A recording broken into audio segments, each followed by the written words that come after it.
महात्मा गांधी ने कहा था करो या मरो, और आज मैं आप लोगों के लिए सेम लाइन रिपीट करता हूं दिसंबर 2023 के बच्चों के लिए। दिसंबर 2023 के बच्चे जिनके लिए मैं बार बार इस बात को रिपीट कर रहा हूं कि ये आप लोगों के लिए गोल्डन अटेम्प्ट है। गोल्डन अटेम्प्ट इसलिए क्योंकि अगर आपने दिसंबर 23 में एग्जाम नहीं निकाला और मई 24 के अंदर आप गए तो आपको 30% सिलेबस जो है फालतू पढ़ना पड़ेगा। ये जो समय है ना 4 से 5 महीने का, इसको एकदम दिल लगा करके पढ़ाई करनी पड़ेगी। ये तो आपको हर कोई बताएगा, लेकिन किन बातों का स्ट्रिक्टली ध्यान रखना पड़ेगा ये आपको सिर्फ और सिर्फ चंदन सर बताएंगे। तो इस वीडियो को एंड तक जरूर देखना।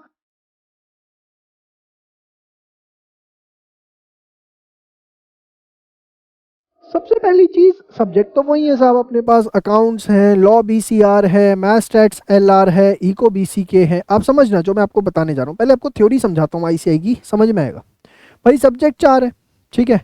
इन 4 सब्जेक्ट के आज तक आईसीआई खूब सारे पेपर भी ले चुका है, तो हमारे पास खूब सारे आरटीबी भी हैं, खूब सारा क्या पास्ट एग्जाम के क्वेश्चंस भी हैं, खूब सारे अपने पास मॉक टेस्ट पेपर्स भी हैं, अपने पास आईसीआई भी है, ठीक है ना।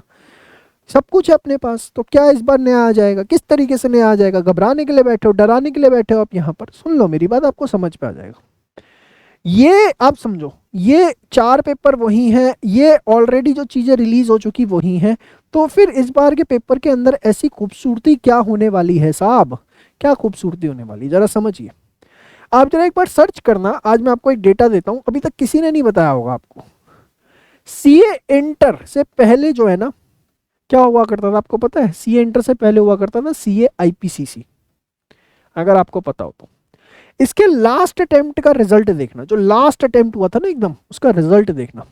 सीए आईपीसीसी के लास्ट अटेम्प्ट के अंदर बोथ ग्रुप में मात्र 66 बच्चे पास हुए थे ऑल इंडिया में। 0.05% रिजल्ट आया था। है सर? जी हाँ सर। आप क्या कहना चाह रहे हो कि अपना भी कुछ ऐसा हाल होगा? इतना बुरा हाल तो नहीं होगा, लेकिन हाल जरूर बुरा होगा, ये मैं आपको बता दूं, क्योंकि आईसीआई को भी बहुत अच्छे से पता है कि बहुत बच्चे दिसंबर में एग्जाम देंगे, हद से ज्यादा बच्चे दिसंबर के अंदर एग्जाम देंगे। उसके पीछे कारण ये सबको दिख रहा है कि कम सिलेबस है, निकल गए तो नैया पार हो जाएगी, और इंटर में नई स्कीम में घुसेंगे और वहां पर जो है बल्ले बल्ले आ जाएगी। तो यहाँ पर आप एक चीज तो समझिए कि पेपर एज यूजुअल नहीं आएगा। और ये मैं सिर्फ सीआईपीसी की बात नहीं कर रहा हूँ, कभी भी अटेम्प्ट चेंज होता है ना, लास्ट अटेम्प्ट का पेपर थोड़ा अच्छा आता ही आता है, क्योंकि हर कोई घुसना चाहता है, हर कोई उसमें अपनी नैया पार लगाना चाहता है। किन बातों का ध्यान रखें, बड़े ध्यान से समझिए। देखिए सबसे पहली चीज, एक चीज ध्यान रखिए कि सिर्फ और सिर्फ अगर आप ये सोच रहे हैं कि कोचिंग से, कॉन्सेप्ट क्लियर करने से काम हो जाएगा, तो इस चीज से, इस बेवकूफ़ी से एकदम दूर रहे। यहां पर एक चीज आपको ध्यान रखनी पड़ेगी। मैं हर बार एक चार्ट की बात करता हूं, वो चार्ट क्या? कॉन्सेप्ट, प्रैक्टिस और टेस्ट। आप कोई भी चैप्टर अपना तब तक कवर अप ना माने जब तक ये 3 चीजें आपकी कवर अप नहीं हो जाती। मतलब सपोज मैं बात करता हूं कि आप स्टैट्स के अंदर एक चैप्टर पढ़ रहे हैं, कोरिलेशन एंड रिग्रेशन। हो सकता है आपने उसके कॉन्सेप्ट क्लियर कर लिए।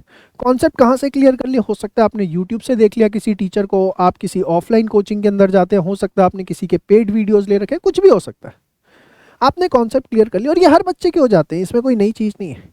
इस बार सबसे बड़ी प्रॉब्लम क्या है? प्रॉब्लम है प्रैक्टिस और टेस्ट। अब प्रैक्टिस क्या है? बच्चे प्रैक्टिस करेंगे, ये प्रैक्टिस करेंगे, आरटीपी, पास्ट, मॉक और आईसीआई, हर कोई यही प्रैक्टिस करता है। लेकिन इस बार आप देखना, ये मैं आज आपको दिसंबर 23 के पेपर की भविष्यवाणी करके बता रहा हूँ कि सिर्फ यहाँ से काम नहीं चलने वाला, सिर्फ यहाँ से काम नहीं चलने वाला। आपको कुछ समथिंग एक्स्ट्रा करना पड़ेगा। समथिंग एक्स्ट्रा क्या करना पड़ेगा? जैसे अकाउंट्स के अंदर हम आपको प्रोवाइड करते हैं ट्रिकरी क्वेश्चन। अभी तक मैंने आज तक किसी को नहीं बोला, आप मेरी कोई भी पुरानी वीडियो उठा के देख लो किसी भी अटेम्प्ट की, मैं कभी नहीं बोलता ट्रिकरी क्वेश्चंस करो। देता हूं, बस ये बोलता हूं जिसको 100 में से 100 लाने हो वो करना, बाकी मत करना। 90-95 भी लाने हो तो मेरा सिंपल बेसिक वाले करना, ट्रिकरी मत करना। लेकिन दिसंबर 23 के लिए मैं सबको बोलूंगा ट्रिकरी के सारे क्वेश्चन करना, एक भी क्वेश्चन मत छोड़ देना, नहीं तो चांसेस थोड़े बुरे हो सकते हैं।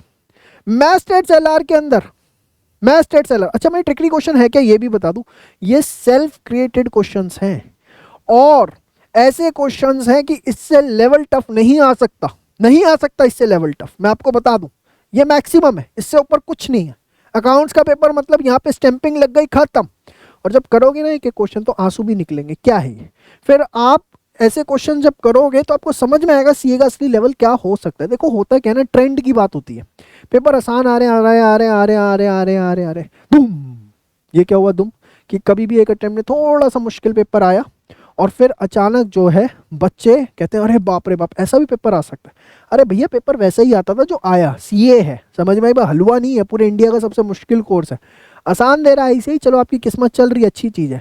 लेकिन लास्ट अटेम्प्ट के अंदर ये बात मान के चलो कि चीज़ें थोड़ी अच्छी रहती हैं, ठीक है ना। एक्सपीरियंस टीचर्स को ही पकड़ना, 2-4 पैसे बचाने के लिए अपनी ज़िंदगी दाव पे मत लगा देना, ये चीज़ मैं आपको बताना चाह रहा हूँ। बच्चे ना बाद में बड़ा परेशान होते हैं, फिर हमारे आगे आके रोते हैं, हमारे पास भी कोई सोल्यूशन नहीं होता, सिर्फ एक वो श्लोक गा देते हैं कि अब पछताए हो तो क्या जब चिड़िया चुग गई खेत। Very good.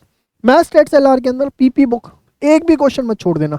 खासकर अगर मैं बात करूं स्टैट्स की थ्योरी को लेकर हो गए या लॉजिकल रीजनिंग के लिए, पीपी बुक आपको जरूर करनी है। ये तो करना ही करना है भाई, ये दुनिया करेगी, दुनिया करेगी, उसके बावजूद भी देख लेना ऐसे ही रिजल्ट आएगा।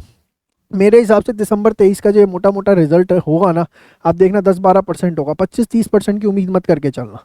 और ये सब चीज़ें बहुत अच्छे से करनी है। और टेस्ट पेपर, ये टेस्ट पेपर वो नहीं कि हलवा टेस्ट जो होते हैं, ये ठीक है उठाया आईसीआई के क्वेश्चन को कॉपी पेस्ट मारा, आपको चिपका दिया, आप भी बड़े खुश हो रहे हो कि 20 में से 20 आ गए। ऑथेंटिक टेस्ट, जिसको ऑथेंटिक टीचर्स ने, जिन्होंने कभी आईसीआई के पेपर अपनी ज़िंदगी के अंदर चेक किए हों, ठीक है ना, जिन्होंने कभी अपनी ज़िंदगी के अंदर सीए के एग्जाम्स दिए हों, ऐसे आपको मैं बता दूं ग्रूमिंग एजुकेशन एकेडमी के अंदर ऐसे टीचर्स आप लोगों के पेपर चेक करते हैं जो किसी ना किसी टाइम पर पैनल पे रहे हैं, जिन्होंने आईसीआई के पेपर चेक किए हैं, आप समझिए। तो ऐसे टीचर जो कभी आईसीआई के पैनल पे थे, उन्होंने वहाँ छोड़ दिया, वो ग्रूमिंग के साथ एसोसिएटेड है, वो आप लोगों के पेपर चेक करते हैं। तो ये चीज़ें जो हैं आप लोगों को ध्यान रखनी है, कॉन्सेप्ट, प्रैक्टिस, टेस्ट, हर चैप्टर को, तब जाके आप बोलेंगे कि यस अपना जो है ये चैप्टर पूरा है। और ये बात आप समझ लीजिए कि ये सिर्फ करने से जो है पेपर आपको लगता है यहाँ से आएगा, दिसंबर 23 के लिए भूल जाना, जून 23 के लिए कहूँगा पेपर यहीं से आएगा, दिसंबर 23 के लिए बिल्कुल भी नहीं कहूँगा। एक एक्सपर्ट गाइडेंस की आपको बहुत सख्त ज़रूरत पड़ेगी अगर दिसंबर 23 में निकालना चाहते हो, इसीलिए स्टार्टिंग में लिख दिया करो या मरो। और रीज़न बड़ा सिंपल है, कम सिलेबस के अंदर अब 2 लाख बच्चा आगे बैठ जाएगा आईसीआई को, और कारण ये नहीं है, मजबूरी है, आप समझना। ऑन एन एवरेज हर बार 1 लाख बच्चा दे रहा है, आप दिसंबर 23 के अंदर देखना कितने बच्चे एग्जाम देंगे, हर दूसरा बच्चा पेपर दे रहा होगा सीए का, क्योंकि उसे पता है कम सिलेबस है, कम सिलेबस है, कम सिलेबस है, घुस जाओ। अब घुस जाओ घुस जाओ घुस जाओ, ये थोड़ी ना कि होलसेल के भाव में सबको ही निकाल देंगे, समझ रहे हो मेरी बात। और सब ओल्ड लास्ट अटेम्प्ट होता है तो सबको पता होता है कैसा पेपर आना है, फिर वहीं सारा का सारा गेम हो जाता है। तो मैं अपने बच्चों से भी कहूँगा जो हमसे भी पढ़ रहे हैं, बेटा कुछ भी मत छोड़ना, जो जो आपको दे रखा है वो सारा पढ़ना है। काउंसलिंग सेशंस में आगे मत पूछना कि ये छोड़ दें वो कर दें, सब कुछ करना है। समय आप लोगों के पास है, अब देखिए ज़रा ध्यान से, 4 से 5 महीने का आपके पास समय है, जो आपको 9.0 कोर्स के अंदर टास्क मीटर मिलता है, जिसमें आपको बताया जाता है कि प्रतिदिन आपको कितना पढ़ना है, उसमें रोज का डे 1, डे 2, डे 3, डे 4 आपको सब बताया जाता है। तो वो टास्क मीटर के हिसाब से रोज के 4 टास्क का टारगेट रखो, आंख बंद करके अपनी पढ़ाई करते रहो। और जिन भी दिसंबर 23 के बच्चों ने गलत कोचिंग ज्वाइन कर ली है, 90% बच्चे फंसे हुए हैं उसके अंदर, ठीक है ना। दिसंबर 23 के बच्चे जिन्होंने भी गलत कोचिंग ज्वाइन कर ली है, पूरे डंके की चोट पे कहता हूँ 9.0 का कोर्स ज्वाइन कर लो अगर पास होना चाहते हो। क्या सर आप पढ़ाओगे तभी पास होंगे, दूसरे पढ़ाएंगे तो पास नहीं होंगे? ऐसी बात नहीं है बेटा कि दूसरे पढ़ाएंगे तो आप पास नहीं होंगे। पॉइंट क्या होती है कि हर बच्चे का लेवल सेम नहीं होता। जो बच्चा इंटेलिजेंट होता है वो तो कहीं से भी पढ़ ले पास हो जाता है, लेकिन जो एक एवरेज बच्चा होता है या बिलो एवरेज बच्चा होता है उसको एक एक्सपर्ट गाइडेंस की ज़रूरत होती है, और वो expert guidance grooming education academy provide कर सकता है। अनडाउटेडली ये बात मैं आपको कह सकता हूँ, इसमें किसी भी बात का कोई भी शक नहीं है। अगर आप देखें कि अगर शक होता, 378 नंबर आज तक का ऑल इंडिया हाईएस्ट है, 378 नंबर 400 में से, वो ग्रूमिंग एजुकेशन एकेडमी से आया हुआ है। कैसे आ गया? 378 नंबर लाना हलवा समझते हो गए? 400 में से 350, 350, 355, 360 आ जाते हैं। 378 नंबर आईसीए की हिस्ट्री में ये नंबर नहीं आए आज तक किसी भी बच्चे के, इतनी परसेंटेज फाउंडेशन के अंदर या सीपीटी के अंदर। तो अगर ग्रूमिंग एजुकेशन से कट में से ये नंबर आया है तो कुछ तो हमारे अंदर खास बात होगी, ठीक है ना। तो खैर दिसंबर 23 के बच्चे जिन्होंने अभी तक नहीं ज्वाइन किया, आंख बंद करें, 9.0 कोर्स को ज्वाइन कर लें। और इसके अंदर सारी चीज़ें आपको मिलती हैं, 9 किताबें मिलती हैं। सबसे बड़ी चीज़ देखिए ना, कोई आपको नहीं दे रहा डेली डाउट क्लास। डेली सुबह टीचर बैठ जाता है, आखिरी तक जब तक डाउट क्लियर ना हो जाए तब तक आपके डाउट क्लियर कर रहा है, बताओ, ठीक है ना। लाइव क्लास, नया बैच भी शुरू हो रहा है 30 तारीख से, ठीक है ना, 30 जून से नया बैच शुरू कर रहे हैं। तो हर चीज़ इसके अंदर मिलेगी। बाकी कोई भी चीज़ इन्फॉर्मेशन आप जानना चाहते हैं, नीचे गूगल फॉर्म दिया हुआ है, उसको आप फिल कर दीजिए और उसके बाद हमारी टीम आपको कनेक्ट कर लेगी। हमारे हेल्पलाइन नंबर 8888880402 पे आप कॉल कर सकते हैं या हमारी वेबसाइट escholars.in पे विजिट कर सकते हैं। तो आज के लिए इतने, मिलते हैं नेक्स्ट वीडियो में, तब तक के लिए बाय बाय, टेक केयर, जय श्री श्याम।